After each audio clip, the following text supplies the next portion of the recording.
Tal vez alguien quiera hacer alguna acotación, alguna sugerencia.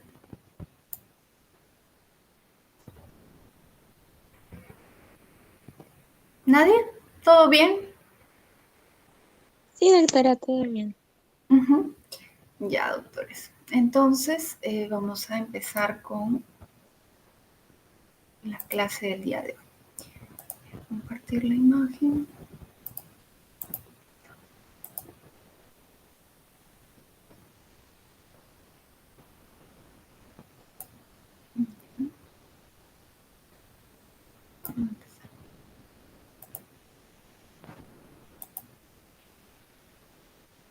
Listo. Entonces, vamos a empezar la clase del día de hoy. Dado que estamos teniendo una clase por vía virtual, como tengo los nombres acá de todos, voy a irlos llamando para asegurarme de que estén atentos. Así que, por favor, presten atención para poder interactuar con ustedes. Bien, chicos. Entonces, vamos a empezar a hablar el día de hoy de algunas enfermedades infecciosas, ¿de acuerdo? Enfermedades agudas en su mayoría. Y vamos a hablar de la primera patología, que es la apendicitis aguda. La apendicitis aguda es una patología quirúrgica que en su mayoría, si alguno de ustedes quiere ser cirujano, la va a ver constantemente porque es la más frecuente dentro de las infecciones quirúrgicas.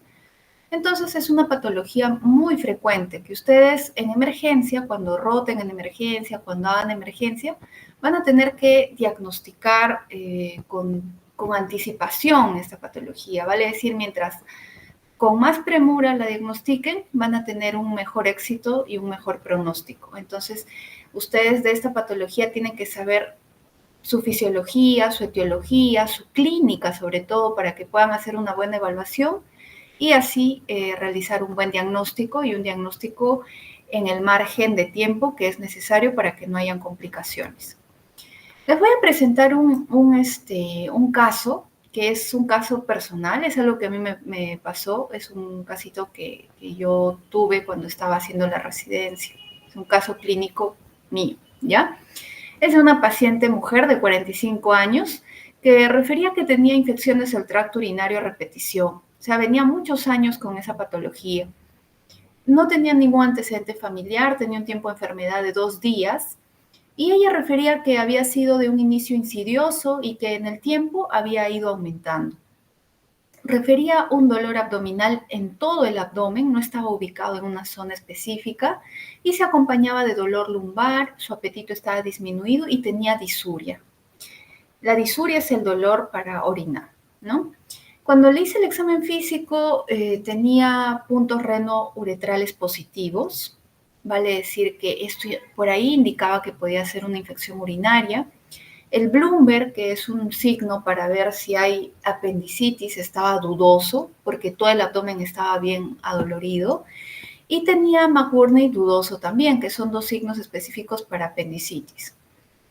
La mandamos a ginecología para hacerle una evaluación en la cual, por medio de una ecografía, refirió que tenía miomas y lo demás estaba sin alteración.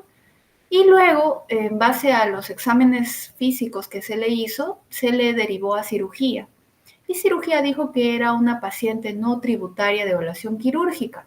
Y el problema acá fue que cirugía no quiso hacerle una evaluación, simplemente al ver el examen de laboratorio y hacerle un examen físico, no la evaluaron.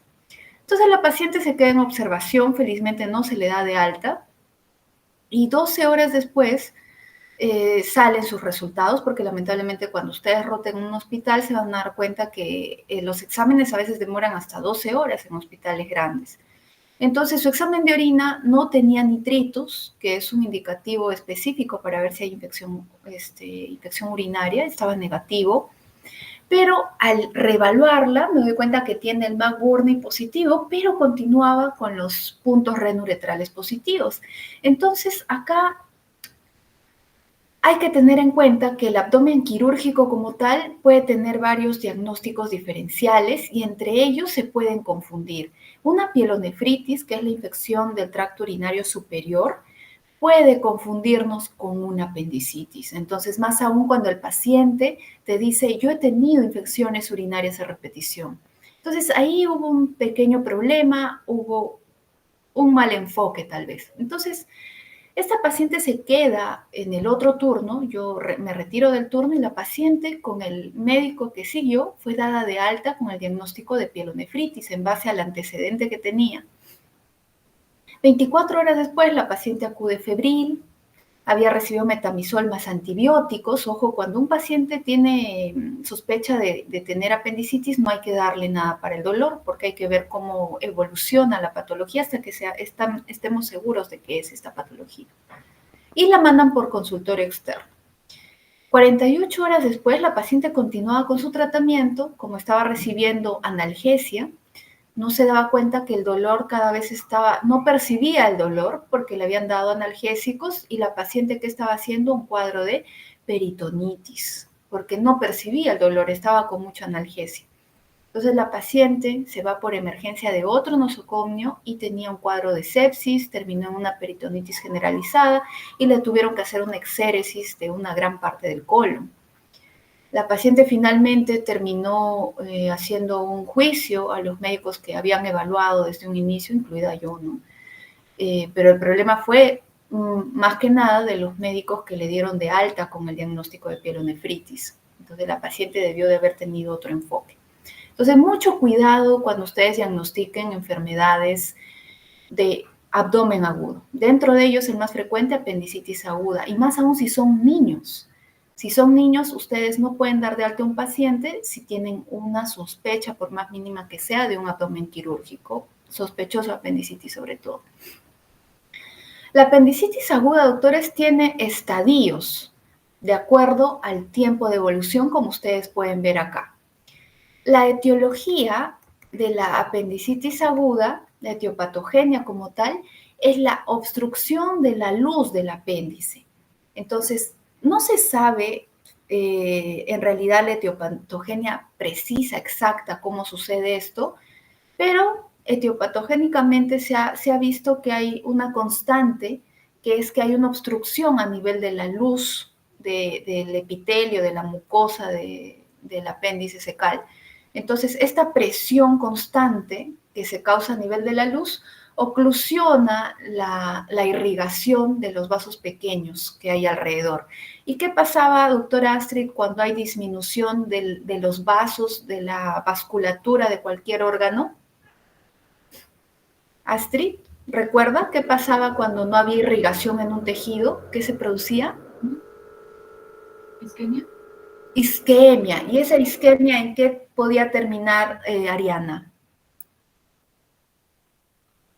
Necrosis. Necrosis, exacto. Es así como se genera este proceso, ¿no? Todo inicia cuando la luz tiene algo ocluido. La pregunta es, ¿por qué se ocluye? Una de las causas principales es la hiperplasia de las placas de Peyer. No olvidemos que la histología del apéndice secal en la capa submucosa tiene las famosas glándulas de Peyer, los nódulos linfáticos, las placas de Peyer, que son nódulos linfáticos. Estos nódulos linfáticos a veces se inflaman y lo que hace es oprimir todos los tejidos, todo el tejido continuo. Pero hay otras causas. Por ejemplo, en niños, una de las causas, como les puse en esta imagen, miren qué se ve acá, se ve un parásito, una larva. En este caso, en niños es frecuente, por ejemplo, los parásitos como el oxiuro, que se acumulan en una gran cantidad dentro de la luz y estos ocluyen, causan isquemia y terminan en necrosis, por ejemplo. Entonces, todo lo que cause obstrucción a nivel del orificio de la luz apendicular. Entonces, les hablaba de los estadios de la apendicitis aguda. Hay la apendicitis temprana, que se da dentro de las primeras 6 horas, y como vemos macroscópicamente, solo se va a ver una congestión de la superficie de la serosa. Miren que tiene algunos vasitos congestivos. Mínimo, una vascularización dilatada. Luego tenemos ya después, dentro de las 12 horas, tenemos la famosa apendicitis flemonosa. Acá ya la superficie empieza, la serosa empieza a verse un poco más oscura, puede haber un poco de fibrina. La fibrina se traduce macroscópicamente en pus. A los cortes seriados, a nivel de la luz, ya se puede ver incluso un poco de hemorragia. Pasadas las 24 horas, ¿qué pasa? Ya se ulcera la mucosa. La mucosa empieza a ulcerarse, la superficie ya se vuelve más hemorrágica, hay más infiltración de fibrina a nivel de la pared. Y ya pasadas las 48 horas ya se vuelve purulento, ya se llena totalmente de pus, la superficie se vuelve totalmente amarillenta y ya pasadas las 72 horas se produce la apendicitis gangrenosa. Y todos estos casos, como ustedes pueden ver, en la última imagen, por ejemplo, ya ni siquiera se observa la morfología normal, macroscópica de un apéndice, ¿no? Esta apéndice ya llegó totalmente perforada, fragmentada y está totalmente llena de pus, tiene fibrina y probablemente ya terminó. Esto desencadena una perforación apendicular con una serositis apendicular y una peritonitis, ¿no? Y miran acá, les traje un video donde se puede observar que la parte externa del peritoneo, ¿no? La parte peritoneal, miren cómo se ha llenado de este líquido purulento, que a la larga esto causará un absceso, que es el segundo tema que vamos a ver. Miren cómo ya probablemente se perforó el apéndice y esto causó este contenido purulento, esta acumulación de líquido purulento dentro del peritoneo. Ahora, el cuadro clínico va a variar. El cuadro clínico va a variar de acuerdo al tiempo de evolución. No siempre se va a dar de la misma forma, pero más porcentaje en su mayoría empieza con estas características. Lo primero es que el paciente empieza con un dolor periumbilical. ¿Y por qué un dolor periumbilical? Porque como el apéndice se está inflamando, todo lo que es el peritoneo visceral del apéndice va a irritar las terminaciones nerviosas del T9 y T10, que justamente se ubica a nivel periumbilical. Entonces, es por eso que hay un dolor de inicio periumbilical por la inflamación que se causa a nivel de la parte visceral, de la víscera del apéndice, de la parte del peritoneo visceral. Después de pasadas ya más de 6 horas, ya esta progresiona y el dolor ya migra hacia el cuadrante inferior derecho. ¿Y por qué empieza el dolor ahí? Porque ya no solo está inflamada la pared visceral, sino se inflama la pared parietal, la pared de la parte, el peritoneo parietal. Y eso hace que ya haya un dolor a nivel de la ubicación del mismo tejido, vale decir del apéndice, que está en la fosa ilíaca derecha. ¿Ok? Ese dolor migra y eso es característico del cuadro clínico del apéndice. Inicia a nivel periumbilical y con el pasar de las horas migra a la fosa ilíaca derecha. Se puede acompañar de otros síntomas como las náuseas, puede haber vómitos, puede haber una falta de apetito, algunos pacientes presentan diarrea o estreñimiento y ya dado el tiempo, si ya pasó más de 24 horas o 72 horas, es muy probable que este paciente haga fiebre. El manejo, ¿ustedes creen que el manejo sea quirúrgico o puede haber un tratamiento de pronto médico en el cual solo se observe? ¿Qué opina Flavio? Doctora, disculpe, ¿puede repetir? ¿Usted cree que el manejo sea netamente quirúrgico o en apendicitis aguda podrá haber un tratamiento, un manejo con medicamentos? No, creo que el tratamiento sería quirúrgico para poder evitar ciertas complicaciones. Ujú. Siempre va a haber un manejo quirúrgico en una apendicitis aguda, pero acá, ojo, hay algo que a ustedes es bueno que lo sepan. Existe un llamado plastrón. El plastrón en este caso sería apendicular. ¿Qué quiere decir el término plastrón apendicular?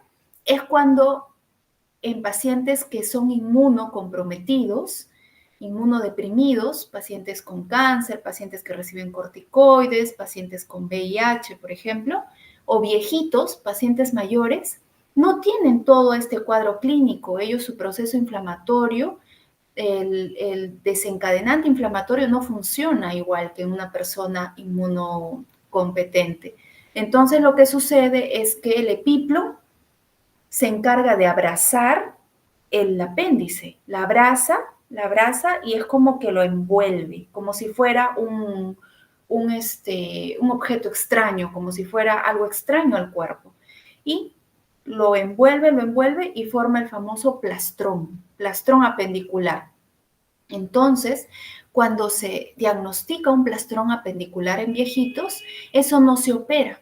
Eso, por ejemplo, solo se trata con antibióticos, ¿ya? Esa es la excepción. No olvidemos que en medicina siempre hay excepciones. No hay que, ustedes no pueden decir siempre es así o todo tiene la misma característica, siempre van a haber sus excepciones. Y esa es la excepción de la apendicitis aguda, los plastrones apendiculares, que no necesitan manejo quirúrgico, tan solo se da tratamiento con antibióticos. Y esa es la excepción de la apendicitis aguda. Microscópicamente, ¿qué vamos a ver? Depende del estadio. Pero yo les pregunto, a ver, le pregunto a la doctora Marjorie, ¿hasta dónde, hasta qué parte histológica del apéndice podemos encontrar infiltrado inflamatorio agudo? ¿O se puede encontrar infiltrado inflamatorio agudo dentro de un apéndice normal, una histología normal del apéndice? Doctora Marjorie. A ver, doctora Miriam. ¿Se refiere hasta exactamente a qué? A la A la fase de inflamación, a la inflamación aguda. Pueden haber neutrófilos dentro de un apéndice normal, sin infección, sin apendicitis.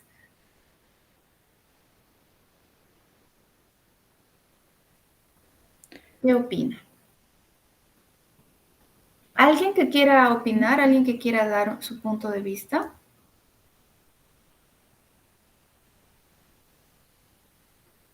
¿Nadie? ¿Nadie recuerda hasta dónde hay infiltrado inflamatorio?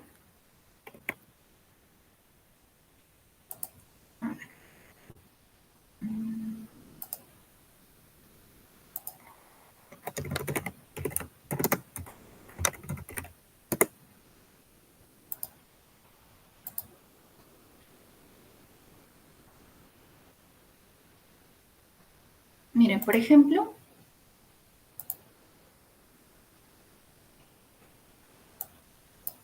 miren, acá se puede ver la histología normal, ¿no? De un apéndice.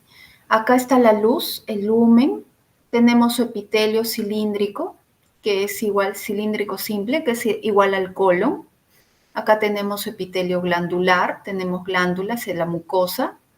Acá tenemos la submucosa con la placa de Peyer, que son estos nódulos linfáticos.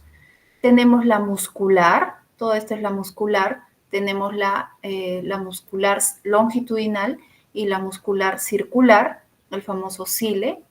Y en la parte externa tenemos la pared que recubre la muscular que se llama la serosa. Y acá tenemos el mesoapéndice, que es la grasita que se encuentra alrededor. Entonces, la inflamación, doctores, no olviden, la inflamación normal, las células inflamatorias normales que hay en el apéndice, llega hasta la submucosa, hasta la submucosa. ¿Y qué tipo de células inflamatorias pueden haber ahí? Pueden haber linfocitos, pueden haber plasmocitos y, ojo, pueden haber algunos eosinófilos, Pero lo que no se debe encontrar a partir de la pared muscular, no debemos encontrar absolutamente nada de inflamación. No debe haber absolutamente nada de inflamación en esta pared a partir de la muscular. Entonces, ¿qué sucede en la apendicitis aguda? En la apendicitis aguda lo que sucede es que, vamos a ver acá. Miren, acá lo que podemos ver es que ya hay neutrófilos invadiendo la pared muscular.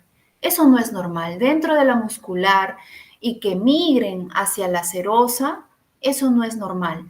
Tampoco es normal ver úlceras. Miren esta parte que les estoy señalando acá, es una úlcera.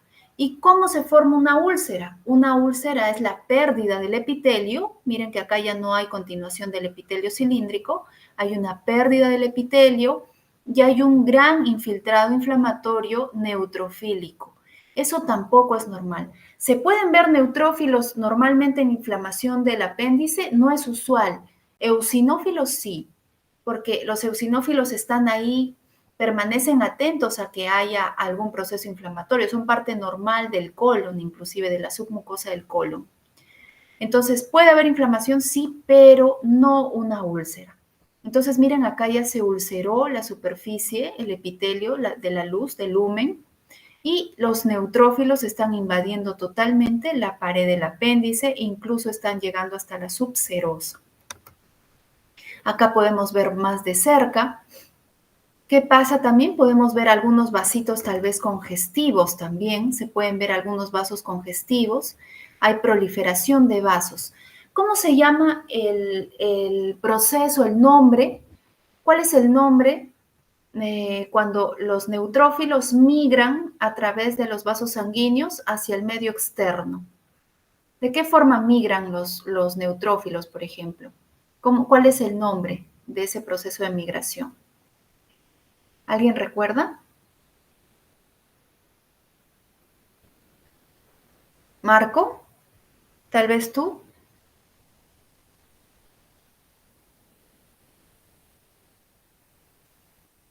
¿Marco Jiménez? ¿Quimiotaxis? ¿Diapédesis? ¿Puede ser? Sí, No, depende. quimiotaxis.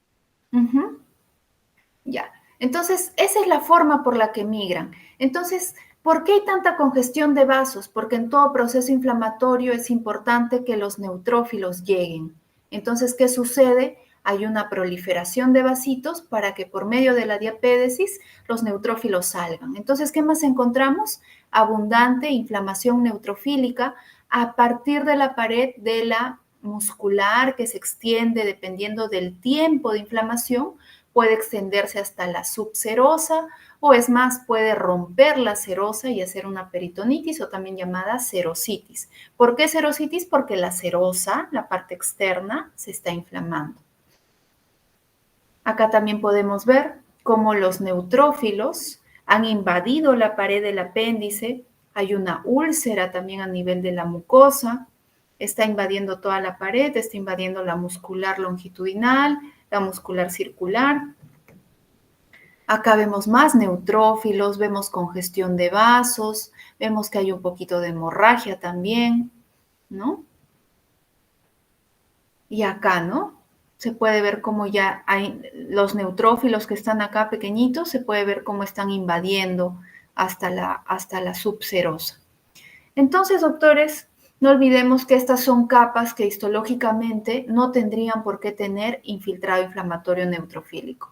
Es una inflamación mixta de linfocitos, plasmocitos. Pueden haber linfocitos, plasmocitos, pero lo que más predomina en una inflamación aguda son los neutrófilos, vale decir los polimorfonucleares a predominio de los neutrófilos. Acá también se ven más neutrófilos, ¿no? Abundantes neutrófilos invadiendo las células musculares del apéndice. Aquí están las longitudinales y más acá, más a la izquierda, están las musculares. Y acá podemos ver más de cerca, hay algunos plasmocitos, neutrófilos, linfocitos, pero más hay predominio de neutrófilos. Los neutrófilos son los que tienen su forma de headphones. Sí. Entonces, no olvidemos en apendicitis, lo que ustedes también tienen que recordar bastante es todo lo correspondiente a clínica, porque eso es lo que van a ver todo el tiempo, lo van a ver en fármaco, lo van a ver en quirúrgico, lo van a ver cuando roten en emergencia, lo van a ver a partir de que ustedes decidieron estudiar medicina, van a ver siempre apendicitis, es lo que más van a ver, ¿de acuerdo? No olvidemos entonces apendicitis. ¿Hasta ahí alguna pregunta? Entonces, ahora vamos a ver el absceso, que es el desencadenante. No, no es el desencadenante. Puede ser el proceso final de una apendicitis aguda, ¿de acuerdo? Así como absceso podría terminar a la larga un apéndice. ¿Recuerdan el video que les enseñé? Pues ese era un absceso. Entonces, ¿cuál es el concepto de absceso? El absceso se produce a partir de la destrucción de cualquier tejido, donde está caracterizado por la presencia de abundante fibrina y neutrófilos, infiltrado inflamatorio neutrofílico.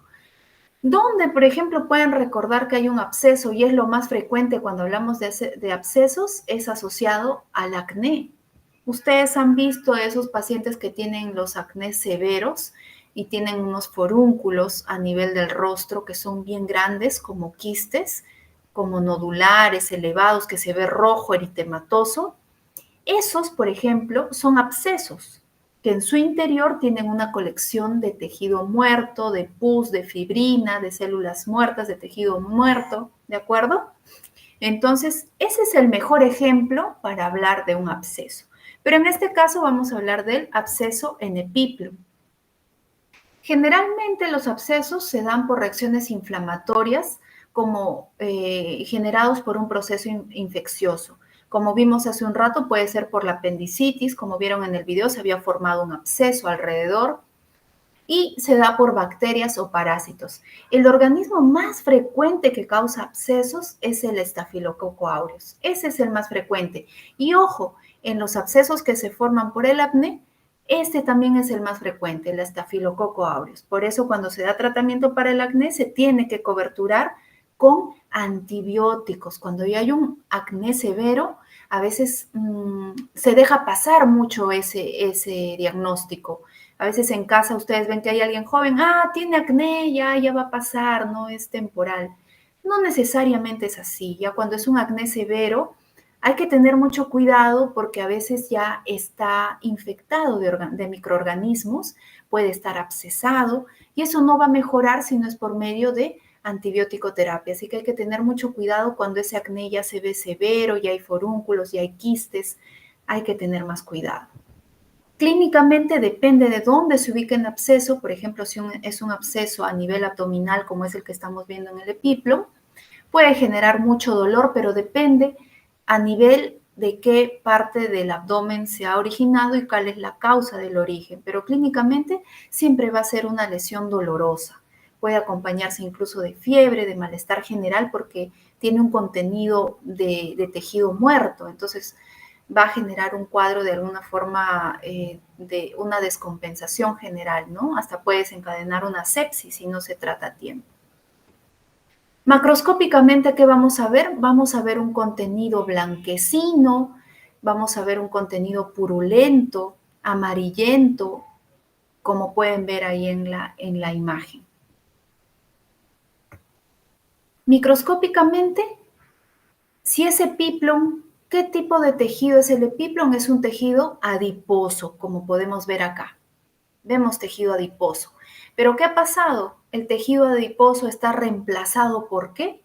Ya no se ve tanto epíplon. Lo que más vemos es este tejido de células muertas. Se ve abundantes células muertas. Ese material rosado que vemos ahí es fibrina.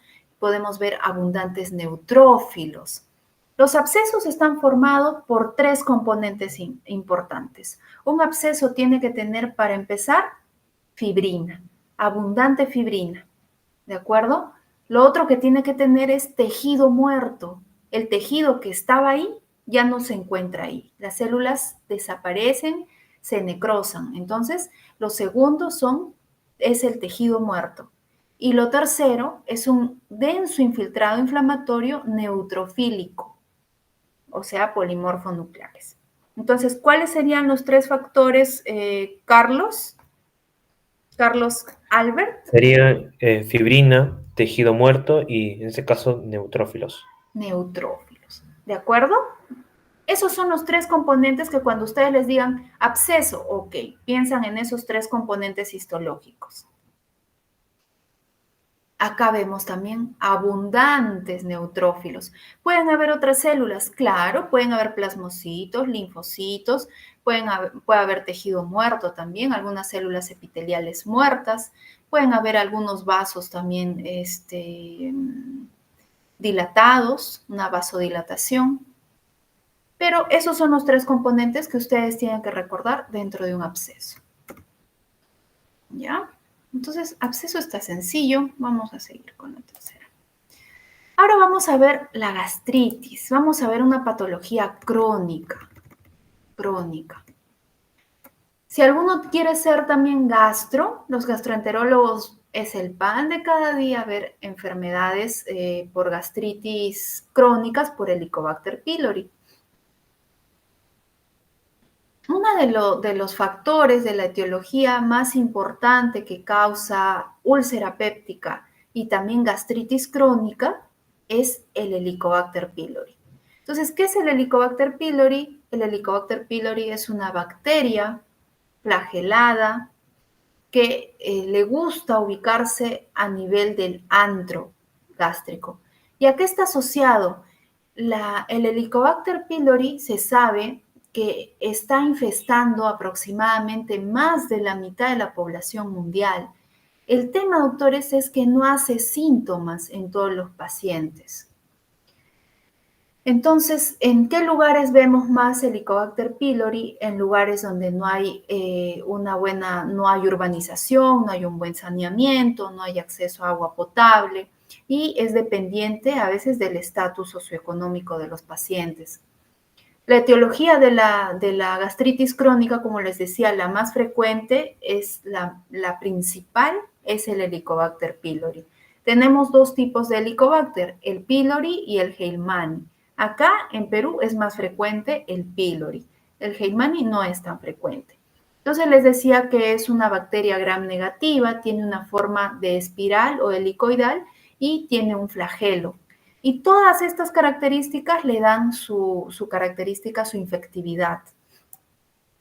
Clínicamente lo que vemos son síntomas de dispepsia, sensación de llenura, incomodidad después de consumir los alimentos, distensión abdominal, pero en su gran mayoría de pacientes que están infectados suelen ser pacientes asintomáticos. Puede haber dolor abdominal también y pirosis. ¿Qué es la pirosis? Es la sensación de ardor a nivel del epigastrio.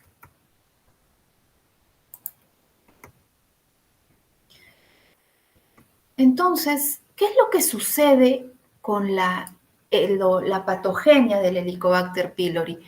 El Helicobacter pylori lo que hace, lo primero es que le gusta estar a esta bacteria, le gusta ubicarse a nivel del antro gástrico. Lo segundo importante que ustedes recuerden es que a esta bacteria no suele ingresar más de la mucosa. O sea, no es una bacteria intracelular. Vale decir que esta bacteria solo se ubica a nivel del moco. Pero como esta bacteria tiene mucha urea, está ligado a la urea, lo que sucede, tiene uriasa, y lo que hace es disminuir de una forma muy brusca el nivel de moco normal que hay en el estómago, que recubre el epitelio del estómago. Entonces, ¿qué pasa? Empieza a disminuir constantemente con el pasar del tiempo, empieza a disminuir el moco que hay dentro del epitelio normal. Y eso lo que causa a la larga es un daño y una destrucción del epitelio. ¿Y cómo lo logra? Por medio de los flagelos, ¿no? Su arquitectura es lo que le permite dañar el epitelio de la mucosa gástrica.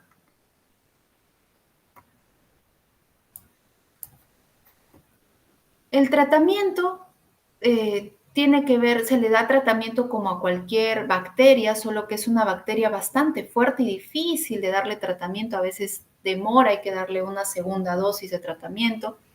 Para que ustedes recuerden, ¿no? La palabra moca, M de metronidazol, O de omeprazol, C de claritromicina y A de amoxicilina. Se les da, miren, se les da estos 4 medicamentos a los pacientes.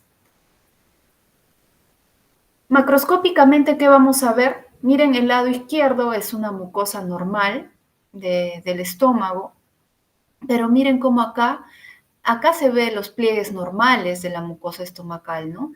Pero de pronto miren en el lado derecho cómo la mucosa ha perdido su arquitectura, se ve más aplanado, hay un aplanamiento, se ve también edema, y lo que más llama la atención acá, miren esa gran congestión, incluso por partes da la impresión de que hay un poco de hemorragia, ¿no? Hay una gran congestión de la mucosa gástrica. ¿Y a causa de qué? Pues de que ha ido perdiendo con el tiempo el grosor normal de la cantidad de moco que hay a nivel de la mucosa.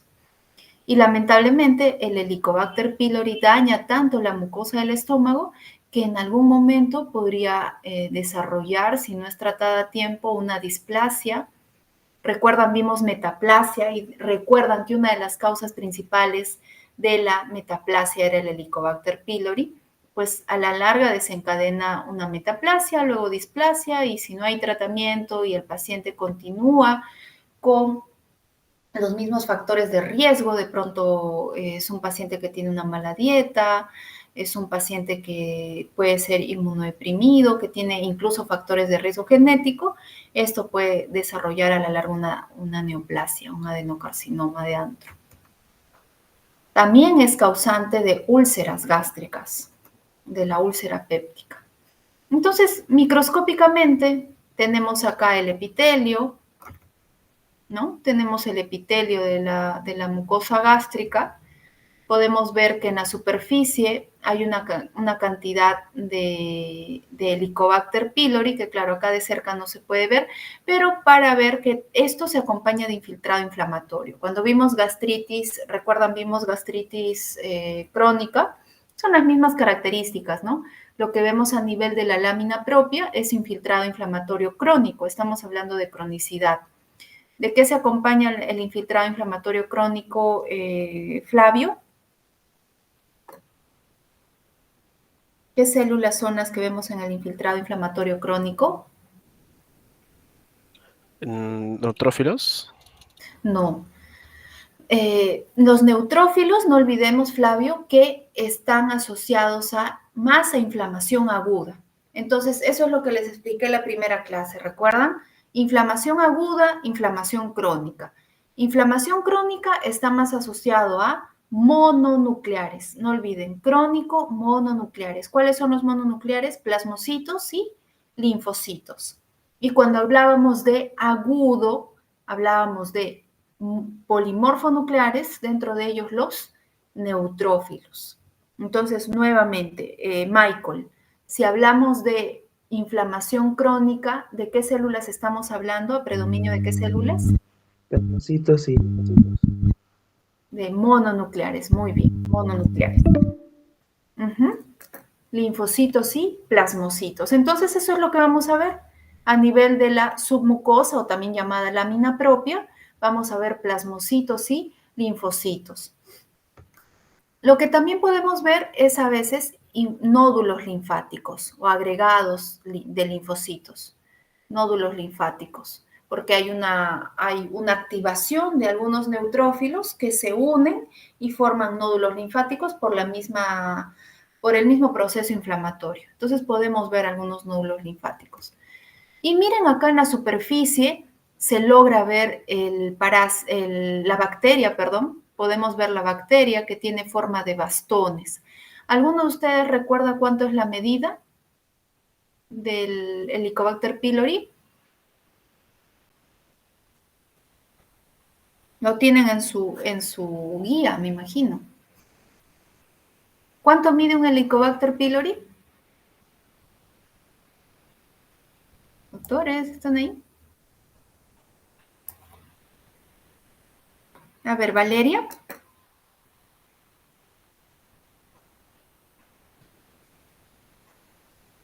¿Valeria? Sí, doctora, no sé cuánto mide. ¿Alguien sabe cuánto mide? ¿No es de 3.5 micrómetros por 0.5 o 0.4? 3.5 a 5.5 es. No. De 3.5 a 5.5 micras o micrómetros, ¿ok? Y tiene forma de bastón, como podemos ver acá. ¿Infiltra o no infiltra el epitelio?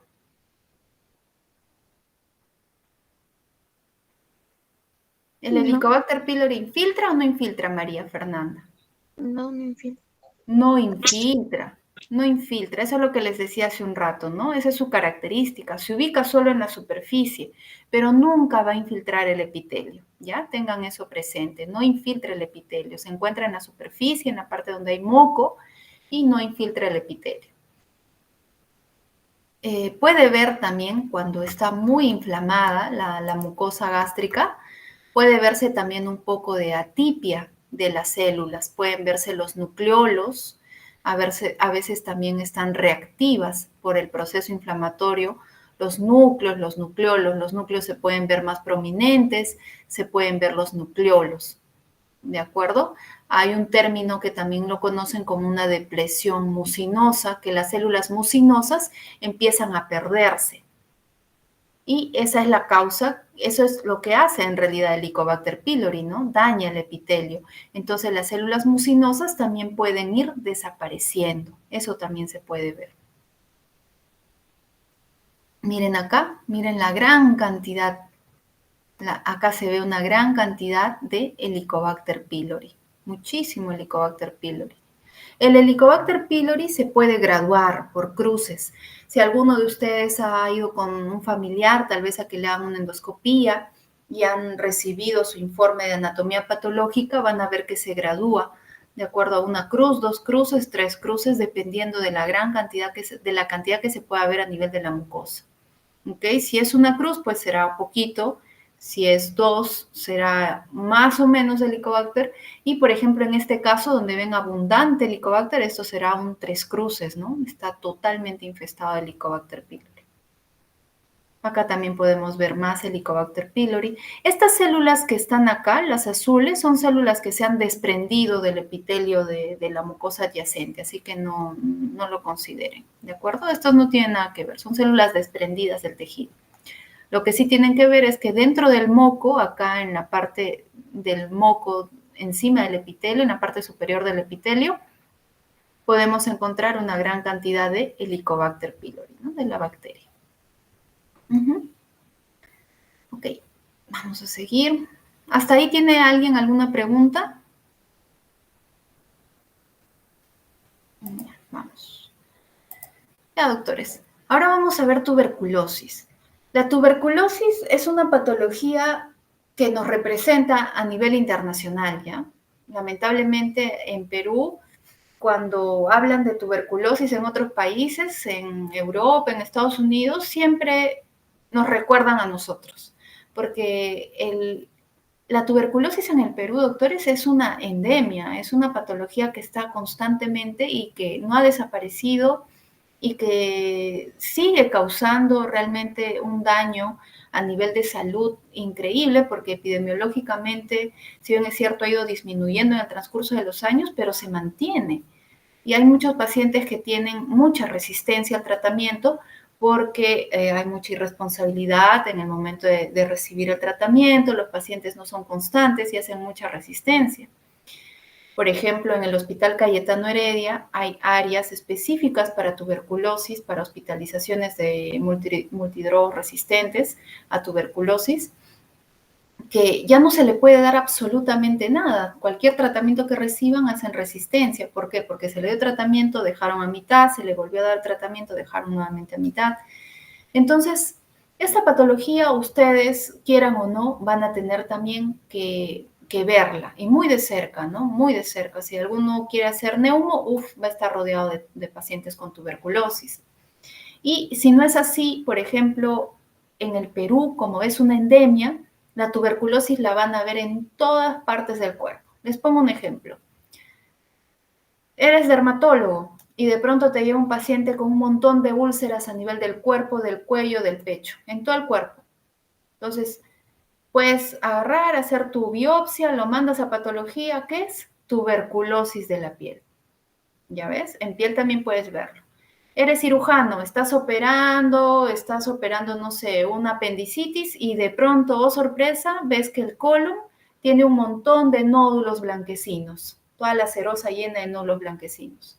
Haces tu biopsia, sacas, llevas a patología, ¿qué es? Tuberculosis de intestino. Eres traumatólogo, estás operando, estás sacando, no sé, estás haciendo una modificación de alguna articulación cervical, dorsal, lumbar, lo que fuera, y te encuentras con un cuerpo cervical, ¿no? Un cuerpo de la vértebra, un cuerpo vertebral que tiene una secreción purulenta. Sacas una muestra que es tuberculosis de hueso o mal de poto.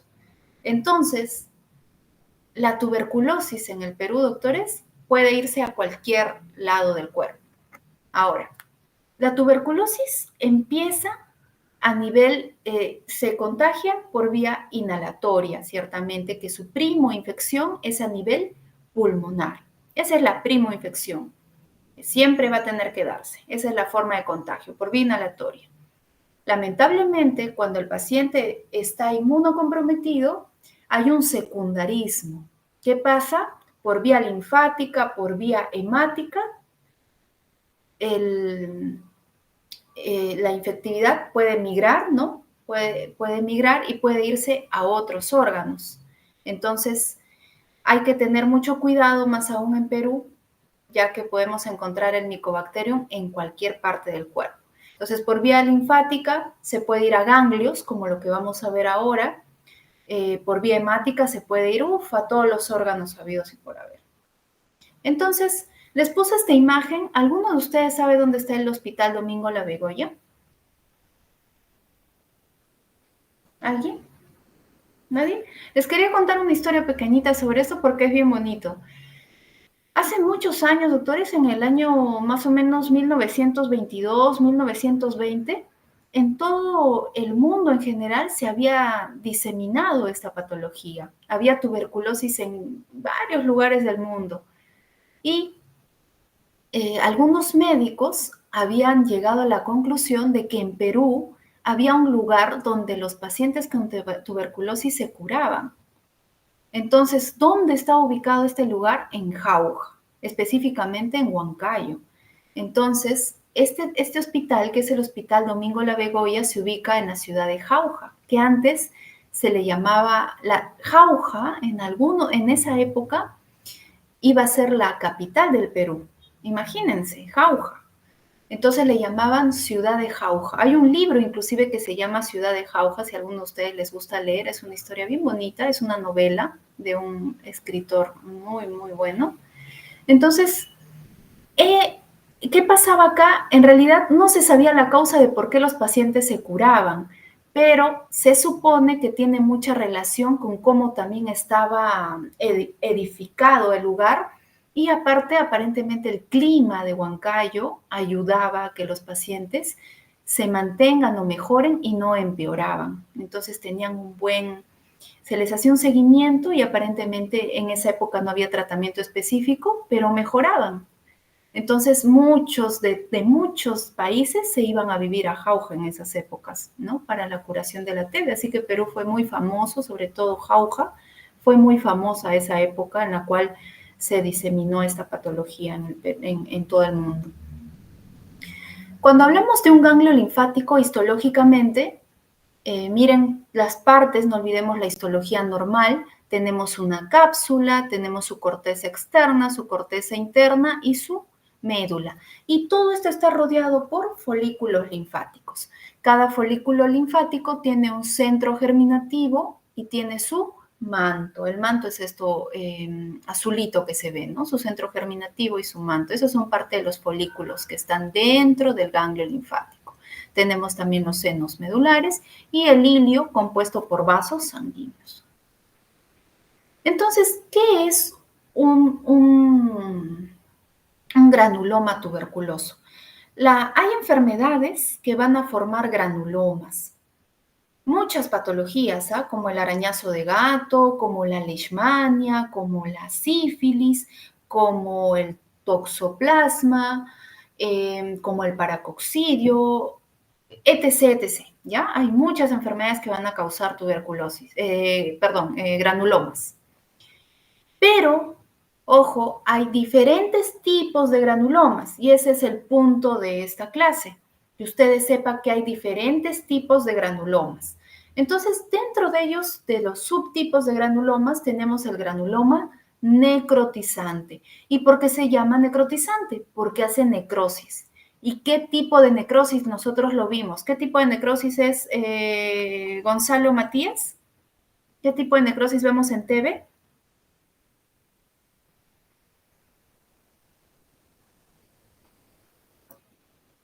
Gonzalo.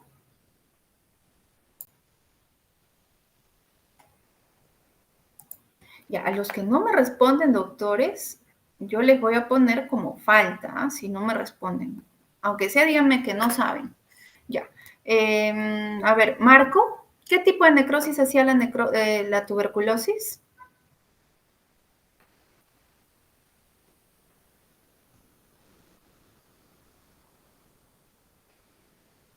¿Marco?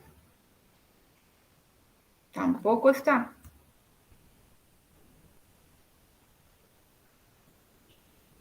¿Jorge? Necrosis gaseosa, ¿verdad? Ya. Entonces, hacía un tipo de necrosis gaseosa. ¿Y por qué se llamaba necrosis gaseosa?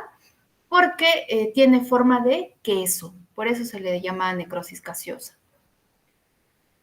¿Qué más vemos dentro de un granuloma? El granuloma tiene varias partes. La parte central es la necrosis gaseosa. Un ratito, por favor.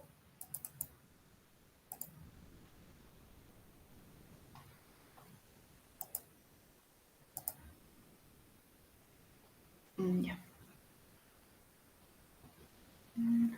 Vamos acá. Ya. Entonces, les decía que el granuloma tuberculoso tiene varias partes, varios componentes. Lo más importante y distintivo es su necrosis gaseosa central.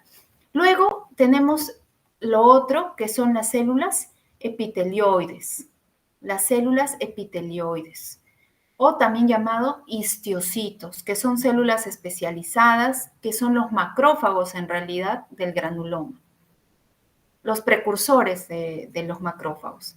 Lo que tenemos acá en rojito son las células gigantes, que ahorita vamos a ver que hay dos tipos dentro del granuloma gaseoso, y lo que rodea es una corona de linfocitos. Entonces, estos componentes, doctores, ustedes los tienen que saber sí o sí, y esto sí es pregunta de examen, siempre vienen en los exámenes cuáles son los componentes del granuloma tuberculoso. ¿De acuerdo? Eso tienen que saberlo de memoria, ahorita lo vamos a seguir repasando. Entonces, necrosis, células epitelioides, corona de linfocitos y macrófagos. Nuevamente, ¿no? Acá tenemos el granuloma necrotizante, que es característico de la tuberculosis. Al centro lo que tenemos que es la necrosis gaseosa, rodeado de